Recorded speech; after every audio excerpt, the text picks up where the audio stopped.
Actualité oblige, la pluie qui s'est abattue sur Pointe-Noire dans la nuit du jeudi au vendredi a eu raison de plusieurs habitations dans la ville en général et dans le deuxième arrondissement Vouvou en particulier Téné. Le chef du quartier CQ 205 a vu sa maison inondée par les eaux des pluies. Seau à la main, cela fait déjà plus d'une heure que Fatou essaie de chasser les eaux ayant inondé leur maison, tout cela sous le regard impuissant de son père. Fatigué, triste et malheureux, Barthélemy, habitant ce qui 211 en Vouvou dans le deuxième arrondissement de Pointe-Noire, aura passé la pire nuit de toute sa vie. La pluie a commencé presque aux environs de 23 heures, 23 heures, tout ça là, jusqu'à présent.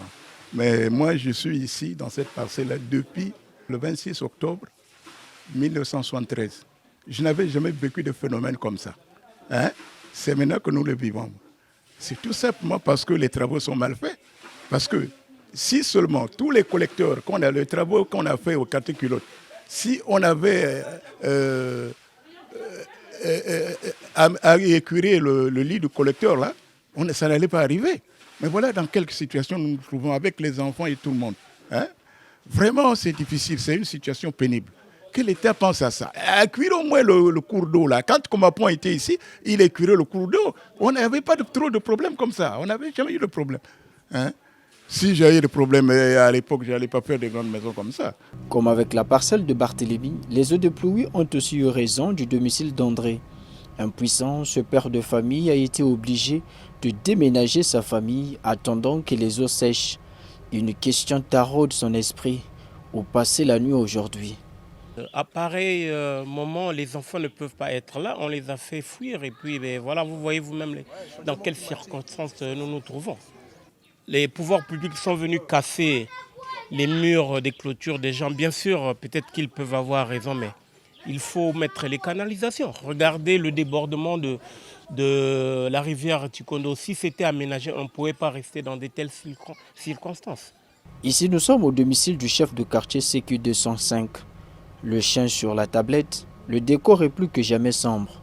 Pour une première fois, les eaux de pluie inondent à la fois l'intérieur de sa maison et la cour. Vraiment, ça m'a surpris parce que depuis minuit, j'ai senti la pluie qui a tapé tellement très fort. Je suis sorti dehors. Après, quand je suis rentré, alors c'était pur, pas moyen de faire sortir encore. Nous sommes là. Et puis la route était inondée et le pont, et puis tu vois les caniveaux, l'eau ne passait plus. L'eau rentrait dans la parcelle et dans la maison même. Je suis là debout avec ma femme et nous sommes restés debout avec les enfants. À l'image des riverains supracités, les Ponténégrins se sont réveillés pieds dans l'eau ce matin. Les dégâts ne concernent pas seulement les parcelles. Les grandes avenues de la ville ont aussi été affectées. Les images sont impressionnantes, mais c'est du déjà vu et on en verra encore. Les Ponténégrins ont le sentiment que le phénomène d'inondation des quartiers s'aggrave au fil des années. Agglomération côtière, Pointe-Noire connaît une forte progression de nouveaux quartiers avec une occupation incontrôlée de l'espace. C'est une ville qui est exposée aux inondations avec de nombreux cours qui la traversent, une fréquence intense de pluie et la montée des eaux de l'océan.